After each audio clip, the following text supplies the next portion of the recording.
And welcome back to episode 19 of What's Next in Cars with Rob Hello, hello, hello. and me, Beau. Hi, Bo. Yeah. Hi, how you been? Great, You're great, great, driving a great. Golf now, I see. Wow. I drive a Golfer now, yeah, but not just any Golf, like No. like a cool one.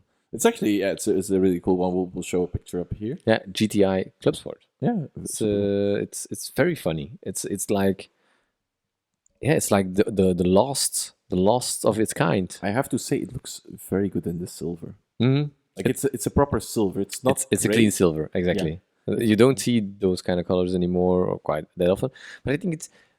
I was happy to drive it, but I was super sad to drive it because I look back at Yeah, all the other hot hatches that we used to have and that are not there anymore. And it made me so sad. And even still, like I do think it's a really cool car and everything, but this is like it's quite a big hot hatch already. Like we don't have any A three-door apart from hot hatch. the GR Yaris, which we are going to talk about later. Mhm. But there's not really tiny hot hatches anymore. You don't have a Fiesta ST. You don't have a Clio. Clio you don't- RS or a Twingo, Twingo RS. Yeah, it's all gone. all gone. Super sad. Which or like a Golf 3 GT, three-door Yeah, GTI. or a Polo. A Polo Do we three- still have a Polo A GTI? Polo GTI, yeah, but they're all 5 doors, I think. Yeah, no three. The 3 doors are gone. But still happy to drive it. Yeah, Very cool car. A very cool car. Yeah. Okay, and talking about small cars, we start off with a surprisingly small car. Okay. It's the new Toyota FJ. But we talked about it. Yeah, we talked about it. That it before. was coming, or It was we. coming, yeah. And now it's been officially revealed, which there it is. Looks like this. It's actually quite a cute car, I think. I like it. It's a good looking car. It looks like a. It's what was it? A Honda Cube? No. Yeah, something like that. Or a Nissan Cube. Yeah, but the one with the weird Yeah, I think that rear was the window. Nissan. A Nissan? Yeah, I think so. And this looks like that, but But a bit prettier. higher. Yeah. yeah, prettier. Like the all road version of it. Yeah, and Some I do think plasticky parts. there's like a really cool classic design within. Like it's really you can see it's Land Cruiser heritage. Yeah, exactly. Yeah, there are some Land Cruiser parts in it, which is a good thing. Yeah. It's very cute little car. It's very kuchiku. Kuchiku. Yeah. Yeah, it's very kuchiku. When will they release this thing? Well, because they you have this one, and just with the Land Cruiser, you also have with the circular lights. So you can choose. Yeah, you can choose. But I think with the Land Cruiser, it was only for the first year that you Yeah. could choose. But Maybe here they're going to yeah. do the same. Yeah, maybe Or it was a special There's- pack, whatever. there's no hybrid, no EV, Just petrol. pure IC. But petrol, diesel. Petrols, I believe, because this is not launching in the US or Europe. Then petrol, probably. Yeah. Good diesel would be fun. Yeah. A solid D4D engine in there. Yeah, but it's a shame that why don't we get this? I don't understand. It's Because- like because- South American because- and Asian market. That's Yeah, but it makes sense though. Who will buy this here? We love it, but people are not gonna buy it. That's the problem. You can also option it with a snorkel. That's fun. It's a really cool car, but it's not going to be sold in Europe, which makes us sad. That's quite a pity. Yeah. Because it looks fun. It looks very fun. Yeah, And we then got the previous FG Cruiser. Okay, that was a big version, but Yeah. we used you, to get you one. rarely see them, but once you see them, it's a really cool car. to Yeah, see. but they're ultra rare. You don't see them Yeah, anymore. they're quite good. I hate the term investment. Are they? They hold value very well. Yeah. Yeah, but it's the same as a Land Cruiser. I think it's a 90. No, or the 100 with V8 diesel engine. Yeah. Those are super expensive. They're still 60, 70,000 euros with 400,000 kilometers on it. That was the price new Yeah. back in 2004 or 5. So when I mean it's a good investment, I just mean it'll hold value quite well, even if you're driving it. Just drive the car. Yeah, just drive it. Yeah, of course. Because a Porsche, whatever, is a good investment if you don't drive it. Cars are not a good investment. Well, no, but that's the thing Yeah. that people try to get into their minds. Like, I might to get some money out of this car.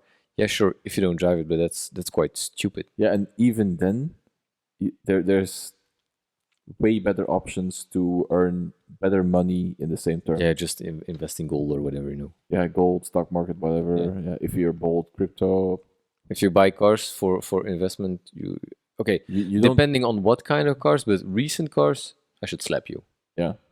Like you buy a McLaren F1 for an investment. Fine, I'll get it. Yeah, I get it. But then again, at this point, if you invest like 20 million in an F1, next year it's not going to be 30 million. No. And if you can afford to put 20 mil in a car, I think your other investments are way doing better, quite okay-ish. Mm-hmm. So, I do understand the fact that if you put X amount of money into such a thing, that you don't want it to lose money. No, it's why I have the 1M. The 1M makes sense. Because C63 makes sense. Yeah, C63 because and also you're not going to lose cars any money. They have done their depreciation. Yeah, and they're now at the point where it sort of stays the same or it rises a little bit, but it's not going to drop anymore. It's not going to drop, and that's okay. You can have lots of fun with it. And you drive it. It's so slippery outside now. Yeah, yeah, but it's like, for example, now if you buy what special new that just came out recently, a 296 Speciale. Yeah, like they're $500,000. Yeah, you're not gonna make any money on it. No, just buy it, enjoy it, and then maybe you can sell it whatever in 10 years for the same price or in 5 years. Fine, maybe. Yeah. And you'd had your fun with it, but buying a car and then hoping that it will. I think the only outliers that are recent cars that I can think of are F12 TDF. Yeah, and A12 Competizione. For some reason, I don't get why. 458 Aperta also. Yeah. Okay, but so yeah. But especially for the A12 Competizione, I don't get why they're so expensive. What is it now? 1.5, 1.8? Yeah, so they went times 3. Yeah, and why? I don't get it. Yeah. It's okay. I guess it's a good car, but yeah, is it that good? No, I don't know. I don't think so. And I don't think it's. Personally, I don't think it's worth more than an F12 TDF. No, F12 TDF is much more spectacular. Or the heritage part is more impressive on that car. It is the faster car, definitely. Yeah, okay, but but the numbers game we've done. Yeah, we're done with that, I think. Yeah. Okay. And so we started with a car that we can buy in Europe, and my next topic is a car that we cannot buy in Europe. Okay, which great. Is the return of Hellcat engines. Okay. In Chargers. That's cool. So that's great. That's great news. Hold your horse. Okay. The Dutch CEO, he has hinted that they might come back. But the issue is that these new platforms where the Charger is on, full EV. No. They have the EV. Yeah. They also have a Turbo 6. Okay. But the architecture of like the mounting points and everything was developed differently than what the Hellcat was. The Hellcat engines were. Makes sense. Makes sense. Yeah. So the previous CEO of SRT, Tim Kuniskis, okay, he's the one that put the Viper back on the map. He was the one that had the idea of putting the Hellcat engine in basically anything that had 4 wheels within the company. Great decision though. But. Yeah, and he's currently busy adapting the Rams back to SRT engines. Also cool. To 5.7 V8s. That's very cool. Normally the 5.7 should come back in the Charger as well. They're going full steam ahead. Which means if the 5.7 can fit, the 6.2 can also fit. That's my idea. So it will take some time and we'll have to wait our turn for it. But yeah, the CEO, he clearly stated that he doesn't rule it out. So for me, that's like it's going to happen. Yeah, exactly. Unless there's something catastrophically difficult to get it done, to get it working. Yeah, it's going to happen. But it's existing technology or existing engines, whatever. Yeah. So maybe on paper it should work. They have to adapt the engines maybe a little bit to current emission standards. Yeah, okay, fine. But yeah, it's typical because I think it's quite a good looking car, the new Charger. I don't know. From the front it is. From the front it is. The back. The rest I'm like. But I saw from Motor One. I'm not going to show it here because it's their property. I saw a picture of a wide body. one. Ooh, that's That cool. looked spectacular. That's cool. That's cool. Yeah. So you can. We need some midnight club again. Yeah. That was fun. That was really cool. That was cool. And now we have more news from closer to home. Volvo news. Europe news. Europe news, yeah. Okay. So Volvo has stated that they are going to keep ICE options for a little while longer. That's a good thing. Even though they were one of the first ones to say, okay, we're committed and we're Full going electric. to Yeah. go full electric then. By 2030? No. I believe it was 28. Or earlier, yeah. It was earlier. And now they just said like, yeah, we'll keep it as long as the demand is there. Ah, really? Yeah. Yeah, because they were like, it does make sense because we cannot force the customers to a full EV car, Yeah. and if they don't get what the customer or what the customer wants, they'll find it. They'll find another brand. Yeah. Also because it's not great for Volvo because through September that just passed, compared to September of 2024, EV sales dropped 21%. I have lots of troubles with them. But I think it's everywhere. Every brand is struggling with their EVs now. It's not not just Volvo. You can see it everywhere. That's true, but still, if the products that you launch aren't working that very well, look at issues with Taycan, issues Macan, issues I have been EX90. following the X90 issues. A lot of troubles. Oh, okay. Yeah, a lot of troubles, and it's an expensive car, and customers are getting tired of it. And well, yeah, I did hear from the Polestar 3 that I drove that, like, when they gave me, I was gonna say the keys, but it's a stupid car. There's the car. Yeah. They were like, yeah, most of the issues now are gone. I'm like, most issues, but then he said like, but it's fine because if you hold the volume button, you'll do a reset and you'll do a reset. I was like, where did we come to the point that it's acceptable to have a reset button because the car doesn't work? Exactly that.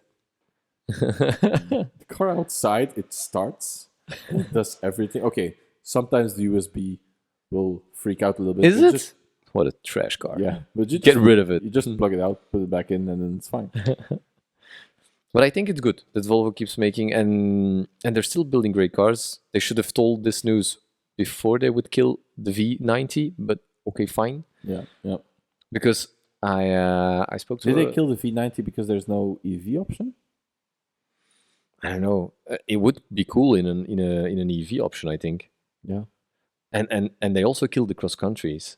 I'm like, what's wrong with the cross countries? Because now when it's stuff I hear it's when there's, for example, a cross country coming in a Volvo Select or whatever, it's like how do you call it, like a fly on a pile of it's sold within the day because everybody wants a cross country. I have to say, I saw I believe it's an XC90 or XC70, I'm not sure, police car this week. I was like, like a new one. Cool. Nice. Really, really cool. Really nice. Yeah. They're great. They're still great cars, honestly. Police Force Bridges, super cool tasting cars. Oh, cool. Yeah, and do we know what cars or whatever? No, just ICE options. That's it. Like they were going to kill all of. It's like XC40, XC90, XC60. That's it. Yeah, but they're going to keep those running around for a little while longer. Okay, but that's good because I know they were going to kill the XC60. Yeah, as I'm glad that they had the guts to do it, and there's heavy pressure now coming within Europe, I believe, from Italy and Germany right now. Okay. To push the 2035 ban further away. Yeah, makes sense. For now, France is still against it, which is the big issue here. Really? Yeah. Yeah, but France has those idiotic new car tax, which... Yeah, okay. It's like, what are you doing? Yeah, but it's also in... those big car taxes are also in Portugal. Same in the Netherlands, for example. Yeah, but like... It's... But it's not on every car, but it depends on the car. No, but it's like even for Netherlands standards, the taxes on new cars in France are absurd. Yeah, but it increases the value of the car in France. It adds to the value of the car. Yeah. So for your resale, it doesn't really matter because it's the registration was paid. It's just like It doesn't make sense. It doesn't make sense. An RS3 becomes a 130,000. I know. Euro Still car doesn't or make more. sense, but it adds to the value of the car. So it's less honestly pain than, for example, in Belgium, where if you sell it, that money that you spend to register it is gone, and the second guy who buys a car has to pay it all over again. Yeah. Whereas in France, it has been paid. But here it's max 10, which 18. no, with your tax, with your first year of tax. Yeah, okay, fine. Yeah, okay. Yeah. It's still a lot of money, man. It's a lot of money. Yeah, don't get me wrong. Whew. Okay, but back to cars. Cars. Less politics, more cars. Lexus revealed a new coupe concept. Wow, I completely missed this. Me too. I was like, ooh, and then I said, Huh? Really? It looks good. It looks so good. It's supposed to be a hybrid. I believe they were talking. This is the possible replacement for the LC. 5-liter V8, please, with some hybrid goodies. Yeah, because if you then go into the interior, look at the interior. Typical Lexus. It's Just beautiful lines. I hope it stays that way, but I love the way just the interior cocoons around you. Like you have your little own cockpit. Yeah. That's nice. That's very cool. And you have the typical Lexus turning buttons, and they're now just behind the steering wheel. And as you can see, there's a gear selector, there's a charge, so it should exactly. Maybe V8 hybrid. Yeah. Could be a good option. V8 badass hybrid would be cool. Especially since now the rumor is more going that the GT3 is going to be like a Toyota or a GR. Yeah, so that gives Lexus the opportunity to do something on their own. Maybe it's the same platform, then gets more luxurious and everything, this and that. So this could be a good thing. Why not? Yeah. I really dig it looks. I think. On design-wise, their big coupes, Lexus has always killed it. I think. Yeah. Every 2-door car at Lexus, I think that spot on. Lexus is a very underrated brand. Totally. Especially with their totally. coupes or sedans, like IS. They were IS, beautiful car. Like the first ISF was such a cool car. And still, the facelifts and stuff. They're and you don't see them anymore. No, you don't see them. It's they're gone. I do think it's also a point with like marketing, because they just launch it and then on the side. Yeah. Let's not talk about it. Or they're just branding the SUVs because everyone wants an SUV. But that's what you saw. It's not an SUV; it's a crossover. Yeah, but that's what you see online. It's their what it's called, NX, UX, and I'm like, blah. Probably a good car. Not shooting it, but there's more than that. Sometimes I don't get the names of the cars, but Lexus is complicated. Did you know that they have a Lexus LM? What? A Lexus LM. It's not. That's not a Le Mans one. No, it's a big minivan. Oh, really? Yeah. A Lexus minivan? Yeah. We don't have that here. No, it's not in Europe, but would have been in Asian market, you like can a have badass a luxury LM. van. Yeah, it's a better V class or something like that. It's bring it here. Come on, let's bring it to Europe. It's very, very cool. Like, and even the name. Oh yeah, I saw that. It looks so cool, man. It's such a cool car. Yeah. Come on, Lexus, bring it here. No, honestly, we don't have a luxury minivans here or you gotta go. I don't think the market doesn't particularly like them, to be honest. Here in Europe, people buy S classes or Rolls Royces. Yeah, or Range Rovers. Or just Range Rovers. Yeah, that would be cool. That's a real OG. I have no dates on when, because this is still a concept and where was it? Was it released on Tokyo Auto Show? Okay. It's it's why we have so many. I didn't see that much about the Tokyo Auto Show. I still have a very cool car coming up. It's really cool. Okay, but first, let's bring it up. We have the Saleen S11. Ooh, la. Really? Yeah, they're launching a new supercar. Saleen is yeah. We grew up with these cars, so with that's cool. The S7 in Midnight Club, that was the coolest car you could. I see a lot afford. of S7 in this. Yeah, absolutely. However, definitely the tail. The front of the tail. This is not the finished car. Okay. Because now there's... I forgot the name of the museum that it's standing at, but they have a big clay model there. And they are encouraging fans to visit the museum to help design the car. Really? Yeah.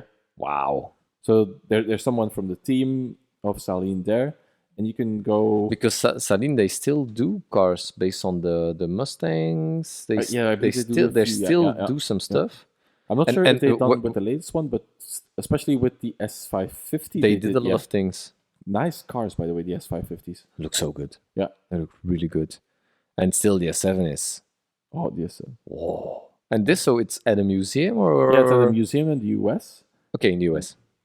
This car, like with the paint and everything, but there's also a clay model. Pure clay model. Pure clay model, and Cool. there's a designer there, and people can visit the museum, and they can say like, yes, I like this line, I like this line. Oh, I think maybe you should change that line. That's They're fun. going That's to fun. internally evaluate, so they're not going to make Yeah, whatever. There won't be any like silly objects on the car. Like I know you guys, you naughty ones, are trying to be funny, but that's not going to happen. We won't see like phallus-shaped door handles. But I like this because it's a very flat side profile, like a bit of Yeah. a McLaren. There are no big gaps or whatever. It's very fluid. It's like I say, it does feel a lot S7, Mm-hmm. especially in the back, like from halfway through the car. Yeah, it's- with it's- the higher hips and then the long tail a bit. It's modern S7. It's called S11. So S7 is still, if you see it today, it's you still one of see the best looking cars Yeah. ever, I think. It's so long. they have such a big presence. It's like Mm. And I don't know what they cost today I have no clue as well. But yeah, and because there are not that many built, I think. no, very very rare car. Can you search it, like price or whatever? Price range between 300 to 5. way. Ah, yeah, because you had the twin And then, turbo at the yeah. end. Yeah, And like how many are there produced? there's also an LM, a rare LM for like 1 million. Production number, can you search? Where are units made? Like 77, 78. So it's like it's, And 14 of those being the S7R. So that's like The only racing 60 version, road yeah. legal cars. so it's a little like the guy from close to the sea here in Belgium. Yeah. Rausch. Rausch. He bought a Gumpert Apollo Speed. which is like a one-off one. They only made one speed, and it did It's the insane. Nürburgring record. It's so cool. Yeah, and it was. I'm not going to say it's a cheap car because it's definitely not. It's a super cool car, but this maybe a little bit overlooked, and that's why they're Mhm. relatively Cheap. affordable. Yeah. Like it's still a very What is very it? good. 300,000-400,000 a Gumpert Apollo?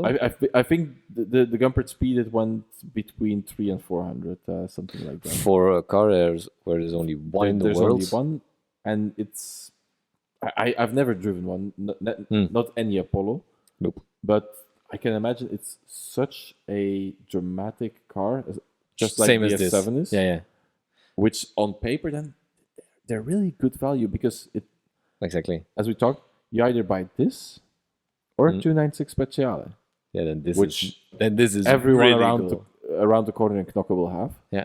And And it's another car, but that's very similar to this. It's like a Mosler. oh my god, yeah. But those you never Those you never see. Mosler MT900, I think it is. But the 900S, R, I think the R you need to have. it's like 900 kilos, and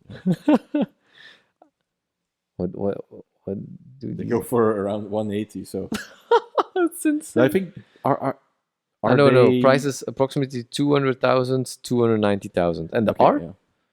Because the S is a bit cheaper, I think. Yeah, but still, it's such a good value. I know from like It's crazy. what do you do with these cars when stuff breaks? I think for the Gumpert it's quite safe because It's has Audi. engine. Yeah, that's okay. But Mosler, but it's like a basic V8, I suppose. yeah, Not basic. I'm not sure if it's The- if the I can R? call it basic. I don't know, the R cost 120 and 2000. Ah, it doesn't count. 300k. 300 also. Yeah. Okay. But imagine the kind of car you would have with that road presence for the price of a silly Porsche 911 Turbo. Yeah, that's why I'm like, come on, man. Then you have something. people are really sleeping on these. Yep. And they have no clue. They have no Yeah, clue. It's really cool. We will show you more about that Gumpert Apollo. Are we? Yeah. Okay. Yeah, we will. Ooh. We need to register the car first. That's going to be That's another problem. yeah. Here, yeah, if you don't know, for people who don't live in Belgium, every year when I go to the technical inspection with the 1M, the tires, they're 10 millimeters wider on the rear just because of availability. He almost went to jail for this last year. Yeah, it's just because of availability. It's just a cheaper option, and you don't have you're being cheap on tires. And you don't have a tuned 6.5 Pilot Sport 4S. That's the okay. Yeah. So your tire is too wide for the wheel. No, it's not. It's within tolerance. It's like 10 millimeters wider than standard. And every time, I don't get why, but every time they start to bring out the calculator and have to do this and there. Oh, really? Yeah, and like 3 years ago, they were really, really rude. And one of the guys, he just couldn't be bothered. And all of my papers, he's like just the official papers, no, he just threw them in the car and was like, "I'll let my colleague do it." I'm like, dude, what the fuck? Yeah, I nearly was like, yeah, can I have some respect? You cannot do this. Yeah, exactly. Like, yeah. So I've been lucky because where I go with my cars, they're all very friendly and I'm very chill and whatever. But I also had once with my I used to have XD3 Alpina. Great stories with that car. Yeah, it was hell. But in the old Alpinas, you have 2 chassis numbers. Yeah. So you have. I can already see where this is going. So the guy opens the hood and he's like, "What the hell is this?" And I'm like, "It's an Alpina. It's normal." And he's like, "I've never seen this before." And I'm like, "I'm sure you haven't." But did he do? Was it difficult? Yeah. He's like, "I need to check if the car hasn't been stolen." I'm like, "Okay, yeah, fine, but I know it's not stolen because I bought it at a dealership. It's mine. It's fine." Maybe it was a stolen car, Alvin.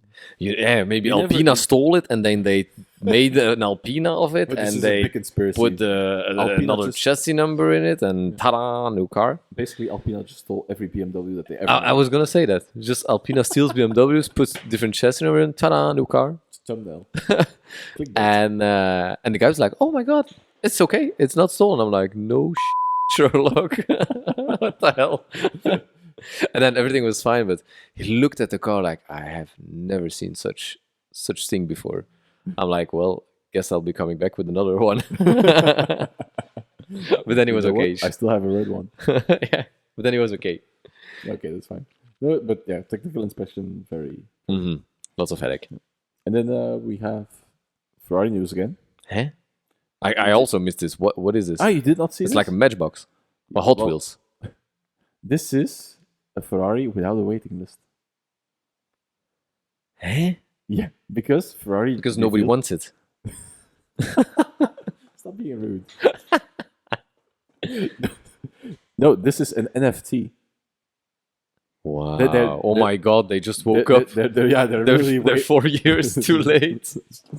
It's like, Francesco, we need to make the NFT. And then Francesco woke up from his... Okay, well, we lunch now. No, but But why? I don't fully get why. It's completely dead, that marketplace. Yeah. I don't know if they've already... I still have some NFTs that are worth nothing. Yeah. It's like, Thank me. It's like every NFT. Yeah, it's not worth anything anymore. Except for like the Tomorrowland NFT. That's still like... Really? Yeah. I think because there's 3 different ones, I need to have 3 to get access to tickets. Okay. If you have the 3 NFTs, you have guaranteed tickets that you can buy. So you need to first invest the money. Okay. Then you can for sure get, I believe, 2 tickets for your... And is it expensive? I believe it's like, to get all 3, they used to be around the €800 mark. Oh. Now they're 2,400. Ah, really? Yeah. Oh, shit. Yeah. What? Yeah, and, or even higher. And every time after every event, they go up. Up a bit. Yeah. Okay. So weird. And so that's this is because there's actual value in it. Yeah, no, exactly. I mean, yeah. What and when do I get the Ferrari NFT? What the clue? Yeah, I don't. But they revealed this and said that this is going to be the future styling for Ferraris. A Ferrari without without a window, a flat car. There's a window. It's quite flat. It looks terrible, mate. I do have to say, I like the gills on the side here. That I do like. Other than that, I'm not feeling it. Honestly, and the in the wheels. nose, it's 288 GTO for me, Oh yeah. and that's quite cool. Yeah, but the nose should be a little longer because now it feels a little bit Lamborghini to me. It's like the Countach. the one concept that they made Terzo thingy. I can't remember the name. Ah, yeah, the one the shark nose thingy. Yeah. I forgot the name. Yeah, it feels a little bit like that. But It looks terrible. Sorry. yeah, I hope the styling isn't going to be less, especially at the rear. It's too blocky. Mm-hmm. Yeah. Yeah, so that's no bueno Ferrari. Just No bueno. maybe Call Pininfarina maybe. I was going to say that. Yes. I know this. Yeah, I knew you were going to like That's this. cool. So back in June, Goodwood Festival of Speed, Honda brought a camouflaged Super One to the Festival of Speed. Ah, cool. Yeah. It was already there. Yeah, it was all then as a concept, but like fully camouflaged. Now at the Tokyo Auto Salon, they revealed the Super One prototype. So it's still not production. But it's quite. They're coming close. There's like zero info. It is electric. Fine. Yeah. It's a super small boxy. It's a bit K-car size. It's very boxy. Very it looks cutesy, like a smaller Honda E. Yeah, and but with big flared arches. So with a little white body kit from the Fast and Furious brothers. It'll have a simulated 7-speed gearbox. That sounds stupid as hell. It'll have fake engine noise. And it'll have a boost mode. Why? I don't know, but to be honest, I'm still very curious. I've been trying to get the i5N. Yeah. I haven't been able to. Apparently, it's great, but in my head, I'm having troubles with it. I'm not feeling it as well, but if it works, I guess. Yeah, and it's such a. But in that type of car, you take a corner and you fall over. No, because the battery is low and it have a low. Yeah, blah blah blah blah blah. It's not a race car, man. I don't care about engine noise. I think it's a very. But it looks cool though. It looks very cool. It looks very mini. And most likely you'll be able to turn the engine noise off as well. Yeah, of course. But it looks definitely the white body, the bunkers. Yeah, it's. Yeah, looks like some. They're still very tight-lipped on it, so there's like zero other info. I think it should be front-wheel drive. Could also be rear-wheel drive, which I don't think so. There won't be any space for. Just imagine, like sliding through Tokyo in your Super One with your fake engine noise and your fake gearbox. No. The Golf has it too, huh? Like cabin noise. Yeah, it's great. No, off. Hate it. It's like it's just peeking out there in the corner of my head, but that's the last M without fake engine noise. Mm-hmm. Sorry, it's okay. I'll allow it. I'm totally in love with that car. This was really cool. Oh, Lucid is making a model yes. Y. Lucid on the roadmap they've already said, I believe 27 or 28. They're currently calling it the midsize. Mm-hmm. So they're bringing in a midsize because they have Air and Gravity, which are I haven't driven Gravity, but Air is a super good car. It's stunning. But driving wise, it's a amazingly good car. For people who would like to know more about the Lucid, Beau drove it. Yeah, drove it in. So there's a full review of it. Of the Grand Touring you drove, or this? I drove all three. So I drove the Pure, the Touring, and the Grand Touring. Ah, voilà, even better. So we did do the review on the Grand Touring because it's the one with the biggest range. Yeah, makes sense. But I believe like if you just take Pure or Touring for the range, and then Pure for the driving enjoyment, because the Pure is like it's there's no front motor, so and the nose is noticeably lighter. That's nice. So it turns. Yeah, and just the feedback from the wheel. Honestly, cool. I can't remember a car that drove that well with an electronic steering rack. maybe a Porsche, but then Okay.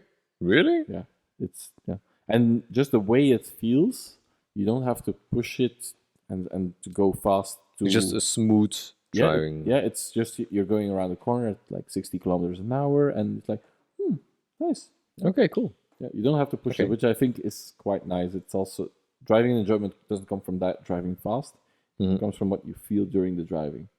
And they announced that there's new developments in autonomous vehicle technology. They're going to partner up with NVIDIA. Oh. Put chips inside those cars, and they will have level 4 driverless autonomy. And so that means that it will also be able to do point-by-point turns. Okay. So you come up to a junction, and it'll turn for you. Wow. Really cool. I do hope this brings up the stock a little bit, because the stock has been terrible. Yeah. And where the big point is that the Air and the Gravity, super good cars, but they're 100K. They're really expensive. They're expensive cars, yeah. They're a select piece of the market. This, they said, it's going to be sub 50K. Sub 50K? Yeah.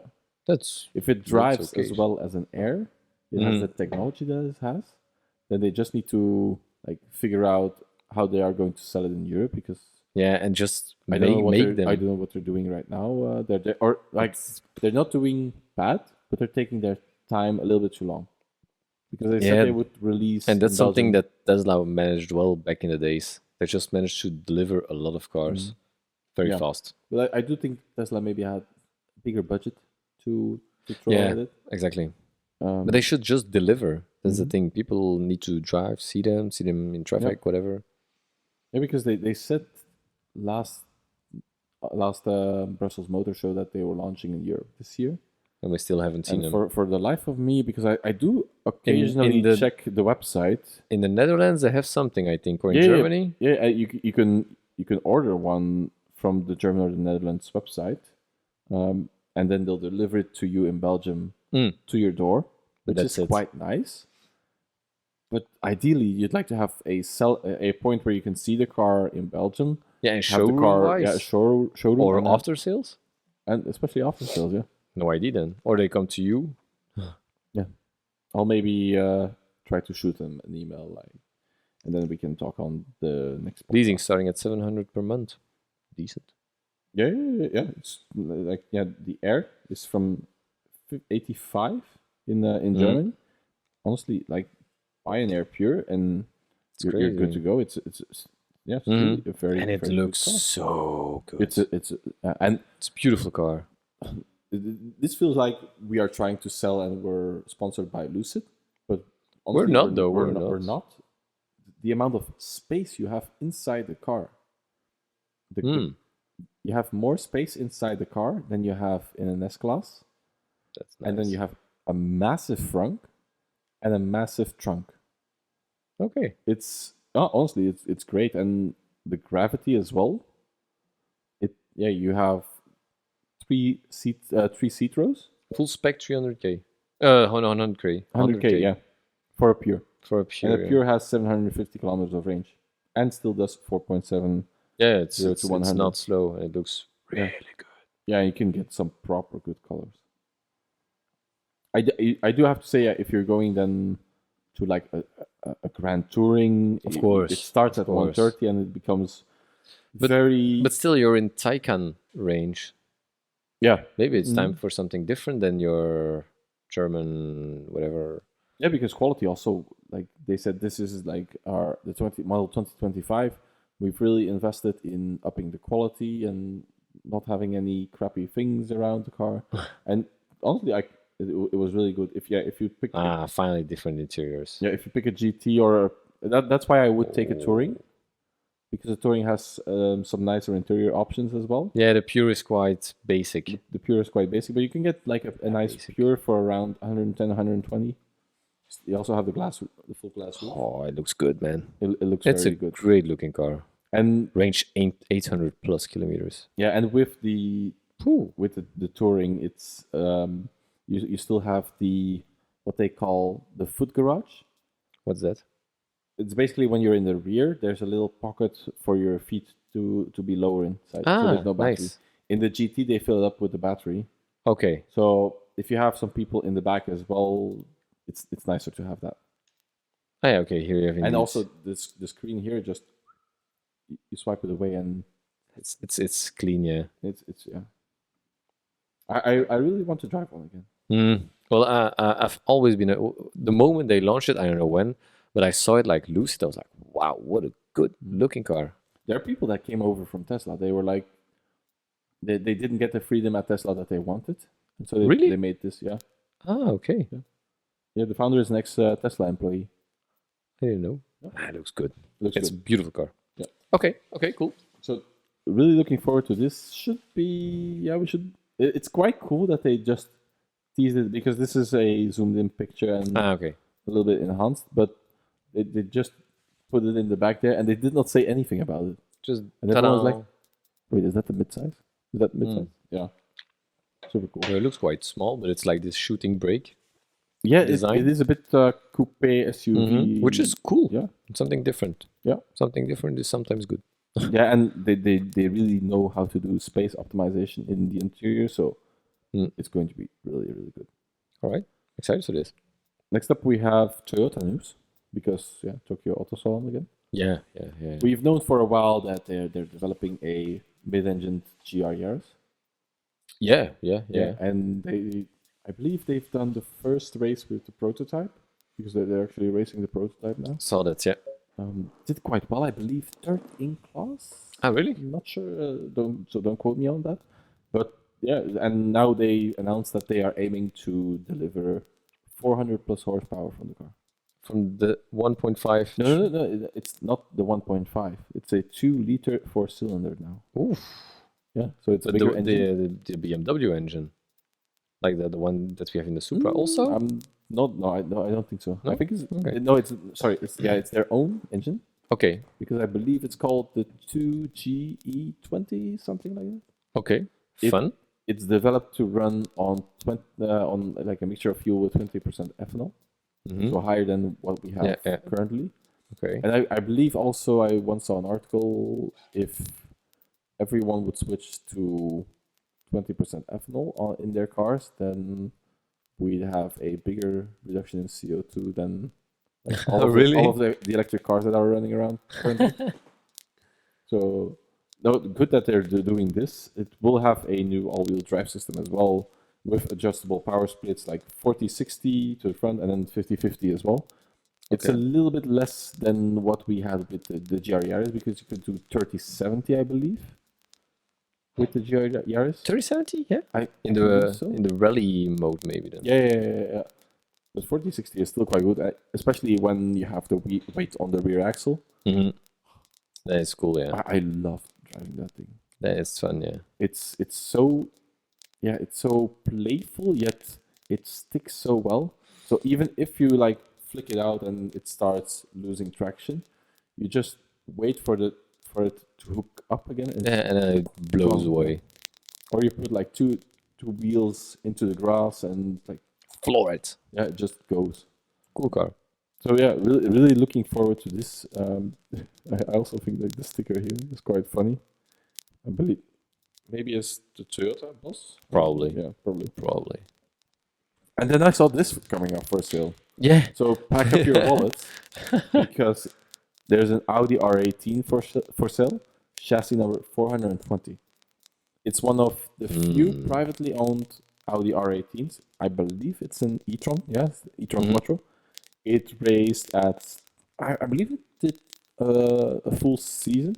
It did like 5th at Silverstone, 4th at Spa, 7th at Le Mans in 2015. Sorry. It's also eligible for historic endurance racing. And I believe if you turn up with this, like, it's like Ciao. 2 fingers in the nose. Like, okay, you can basically probably run it half power and like still win. And of course, price on request. Yeah, price on request. But what would you pay for it? Well, that's the thing, because you saw the R18 TDI at Goodwood, which was also for sale. Yeah. And how much was that? I think it was quite reasonable. I believe it was like around $1 million. I think it was something like But that. it had the caveat that you had to race it. You had to use it. You had to use it. So you cannot just like Buy it and buy store it it, and whatever. store it. You Yeah, actually but have still, 1 million for a hypercar type of car, yeah. fully maintained by Audi. And I do think as well, buying an R18 TDI and running it is a lot more interesting than the R18 e-tron Quattro, because it's the diesel with all of the hybrid system. Yeah. Also, honestly, I don't think it's this is where for me in design, It the R18 became less went downhill. Yeah, exactly. Yeah. That When it was less prettier. yeah, it bonkers fast. These were nearly the peak of LMP1. I think so. Yeah, It's peak area. Yeah, because I think 2015, 2016, and maybe 17, and then it was Then it died. But yeah, this is a great car. If you find a price, let us know in the And where is it on sale? Or I forgot. okay. I had the website up there, but I forgot. Okay. And then we saw this as well from Mercedes. Did you see this? I saw that. Yeah, they've been teasing a AMG GT Track Sport, they call it. I have no idea what it is. I was thinking maybe it's the replacement for the GT of the GT3 cars. Yeah, but the pictures that they unveiled with it, there was a wheel next to the car with a street legal tread. So it makes me to believe that they are going to make a road legal version of this as well. But that's called a track series. Like the GT track series? Does the track series run on... the track series, let's say the Black Series. GT Black Series? Yeah, maybe some. Or they're is a new they're version making a GT3 car, and then they're going to have to road homologate one, because they don't get to have... Maybe the current GT doesn't is that nice to have it... Sorry for watching my words. Maybe the GT63 that we now have isn't the greatest car to go racing with, or wasn't designed to go racing with. So they need to have a replacement for their GT3 car. Their GT3 car. So they brought up this, and then they will do like a homologation series. Maybe. Could be. I'm curious what engine would be in it. V8. Yeah, it's V8, but is it going to be like the 4 liter or the 6.2 liter? Because in the current GT3s, there's still a 6.2. Yeah, they used to be 4 liters, but they overheated. And then they went back to 6.2 for reliability. It's insane, but we know that production of the 6.2 stopped now. Yeah, so honestly, I'm quite curious what engine they will put in that thing. I would hope that by now they would have fixed the overheating issues. Yeah. I hope, yeah. More Tokyo news. Tokyo news. Did you see this? Yes, that I saw. That's a cool thing from Mazda. It's a very cool But Mazda is always very good at showing incredible concepts. Very good at design in general. There's not too many misses there. How it's called again? They have this beautiful... This is the X-Coupé. It's a super sleek coupe. It's actually a 4-door. Ah, okay. Yeah, there's like... You can see it a little bit. There's a hint of okay there. It's like a Mazda 6 front end. It's similar. It's similar in size to a Mazda 6. Yeah. Okay, Mazda 6 is a good looking car. So yeah, but I do believe this is prettier. Yeah, of course, it's a concept. So yeah, okay. Fine. Makes sense. Yeah, but it comes with a plug-in hybrid system with a 2-rotor rotary engine. That's cool, Mazda stuff. Yeah, really. And then it can run on carbon-neutral fuel made from microalgae. Whoa. Yeah, this is where it went like very goofy, trippy. It produces 500 horsepower, can travel up to like 150 kilometers on electricity alone. Fine. So then, you have 900 kilometers of range. Nice, decent. Is really good. And then, they've developed like these microalgae, and then they capture CO2. The microalgae captures CO2. The microalgae, they capture CO2. Okay. They'll store the product in their body, and which is oil that they make. Okay. And then afterwards they release it, and they can they generate oil. And oh, really? Yeah. And Mazda, they made 1 liter of fuel from a 1100-liter tank of microalgae in 2 weeks. Whoa. Which it's a step. It doesn't sound that much. It's quite okay-ish. Yeah, it's quite okay. Yeah, I do think you have to have very big tanks to reach current production, but of course, but it's there. Yeah, and the fact that it works. Who comes up with this? This is what that's yeah. It feels like something that comes up in a late night when you've been drinking too much. Like, what if I have this idea, man? I just saw these small algae, and I saw this thing on YouTube. You won't believe it. They also made a small compact car. Okay, that I didn't see. It's quite cute, it's a red one. Like Mazda 2 size, or maybe a bit 3-ish. Okay. Yeah. Okay. Mazda 3 is good looking. But I thought this was the more interesting car, especially with the alternative fuel powertrain. Mm-hmm. Definitely, fully agree. And then, this as well, and this is one of the last ones. Wow. It's the Performance B STI concept from Subaru. And guess what? They won't make it. Really? Well, that's typical Subaru. They show us like the craziest concepts, STI products, and then it's like, oh yeah, but hey, let's make a Solterra. It's always the same with Subaru. It's or they will make one, do a Pikes Peak with it, and then like, yay, awesome, and then never show the car again. Or we'll make a limited edition. We'll make 5. Yeah. And then guess what? It's not going to Europe.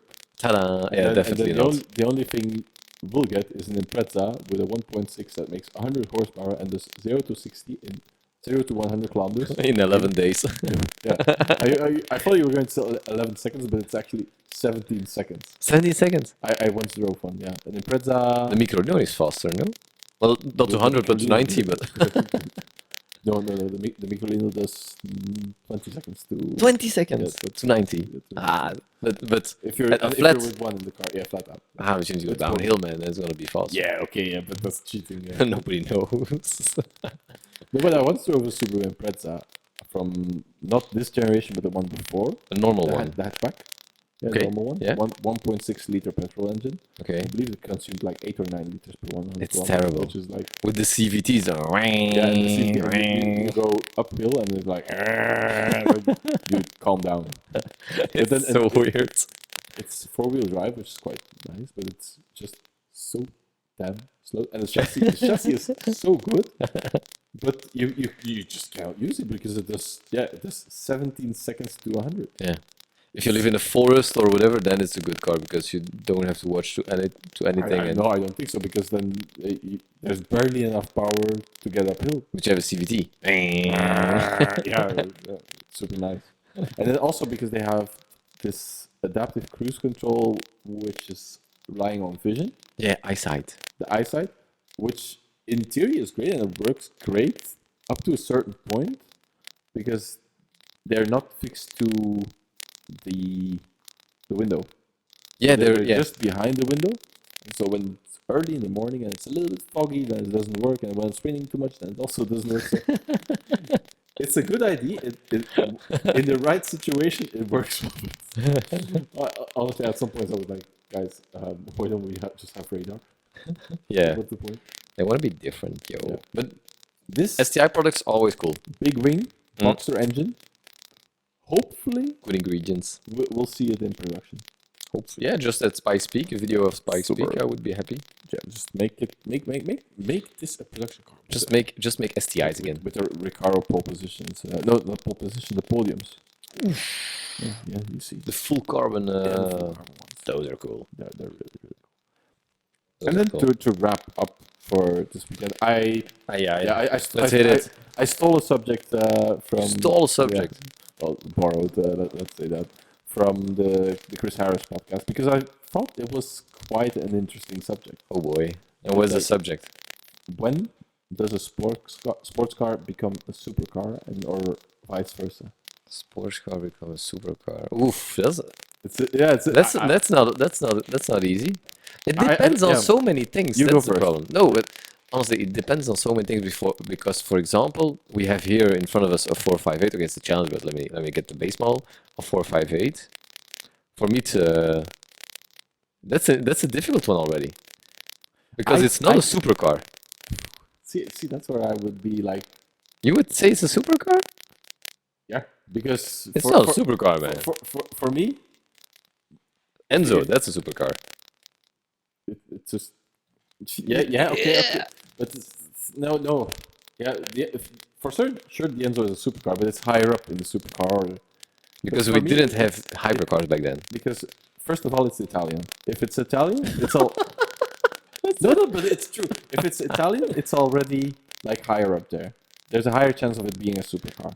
Okay, fine. I'll allow it. I'll allow it. For me, a Gallardo is also a supercar. That is true.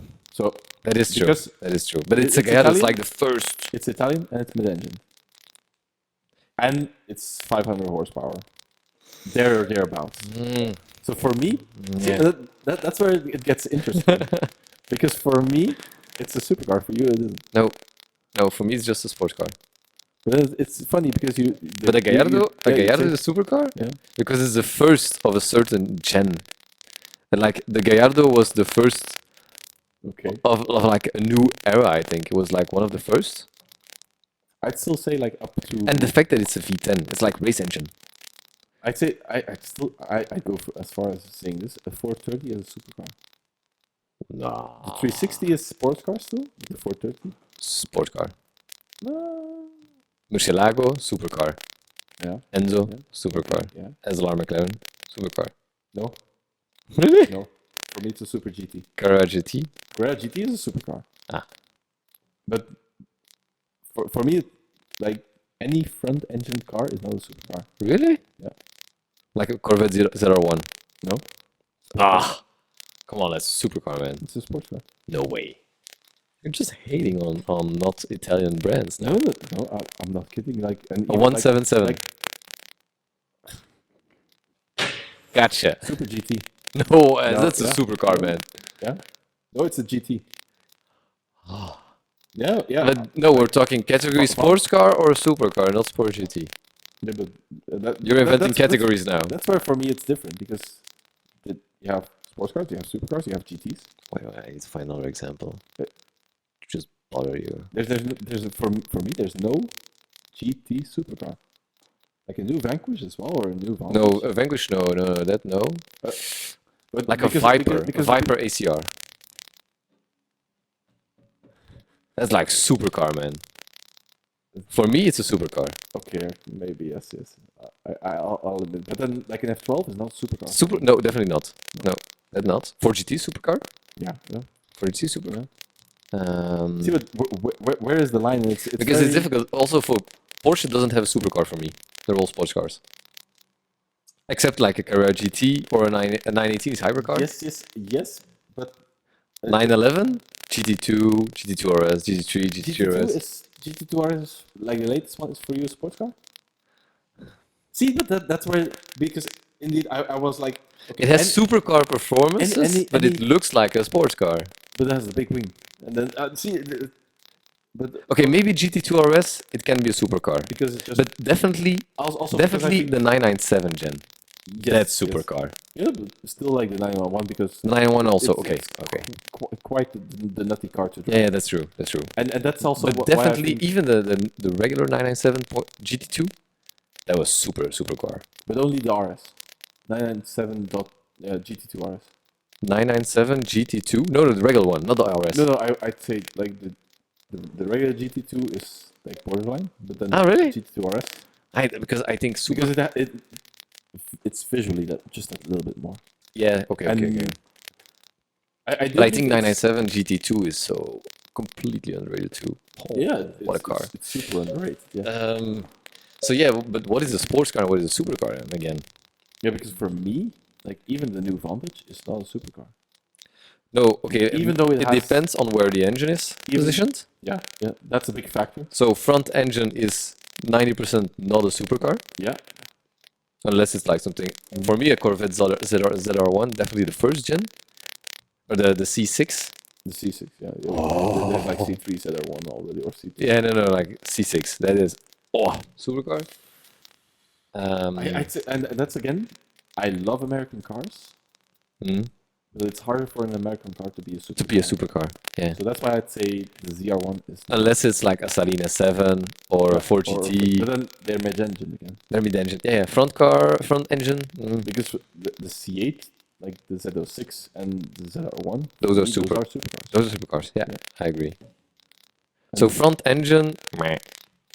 Yeah, front engine you get pushed down into the list. Yeah, exactly. And then V8 fine, V10 yes, V12 yes. Oh. I think that's quite okay. Would you rate first gen Audi R8 V10? Sports car. Yeah, I could agree. As well, for the singular point, the Gardo is Italian. And for me, that's where... Yeah, it makes sense. It makes sense. It also has the different look, but... Because I was thinking about the R8. The feeling. Yeah, but I had it already in mind. I was like, R8, what is it? I was like, it's a sports car. but the Roma is also a sports car. Yeah. Yeah, because it's still front engine. Exactly. And that's where... And even like the Ricci, it's a... Sports car is not a supercar for me.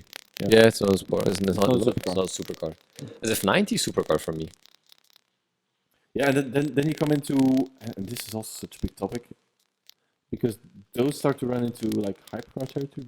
But people call a supercar too often a hypercar. Yeah. For me, a hypercar is like 918. It's like the peak end. Yeah, for me, it's always a very limited run. So you have to have exclusivity there. P1, Chiron, whatever, stuff like that. Yeah. But then it's also quite interesting because the term supercar, it only came around 2004, 5? No, sorry, hypercar. Hypercar. Came around with the LaFerrari and the 918, I believe. The Veyron was the first. Yeah, but did they really call it a hypercar? No, it didn't. So that's where it was indeed. Do you consider cars from before that hypercars? They're another. No, I do think they're a league on their own, like F1. Like Veyron, they're just... Yeah, because you have people that would say like an F1 or a Veyron, they're hypercars. They were the hypercars of their area. Yeah, but they didn't exist, so to me it doesn't count. No, exactly. The they're just speak of the supercars, because that existed. Exactly. But they're not hypercars. No, but they are for me. Huh? I'm glad we agree on this. Yeah, but they're a league on their own. I think you can call a McLaren F1 a supercar, but in fact it isn't. It's above. Yeah, but it's not a hypercar. But it's not a hypercar because it didn't exist. Exactly. Same for the Veyron. It's like the top range of everything, but it's not a hypercar. True. Yeah. So Chiron is. Chiron is. Yeah. Chiron, Koenigsegg 1. What else? Yeah, LaFerrari 918 P1. Yeah. But like what? And this is very interesting. Valhalla. A Valhalla is supercar for me. For me, I haven't fully decided because they're only building 999. So it's quite low. It's not as low as most, but it's still quite low. The performance is definitely there. I know, but somehow I can. Yeah. The Valkyrie, that's hypercar. Yeah, but maybe it's because it's too close in development to the Valkyrie. Yeah, maybe. That it just like time-wise, because we only just got the Valkyrie and they're already wearing out the Valhalla, and the hypercars, they need to be spaced out a little bit. I have one for you. Vulcan. It's just a race car, bro. It's a supercar. It's a race car. It's a super race car. that loses its oil every 5 laps at Spa. I once saw a track day of Vulcans. Really? At Spa. And they got messed up? There were 5-6 red flags in really? The full day, and everywhere marshals were like, ooh, oops, cleaning up oil. Ooh, they're really good. Yeah. Wait, we were talking about sports car versus supercar. And yeah. Valhalla. No, sports car. Supercar. Sorry, supercar. Because Valkyrie, because there's already a hypercar. Yeah, there can't be at the same time. It's not possible. It's just too close to get into. Yeah, so it's like with P1. They kept the gap to the W1, which is fine, and then the W1 is a hypercar. Yeah. SP cars for Ferrari. Supercars. Okay. All supercars. And then Speedtail. Speedtail is for me a hypercar somehow. Yeah, but I also like. It's like a Senna. What is a Senna? It's like the. For me, that's a hypercar. Yeah, the exclusivity is there, so That's the thing. I'd say I'd go as far as saying a Speedtail is a hyper GT. Yeah, it's something in between. Because, I do.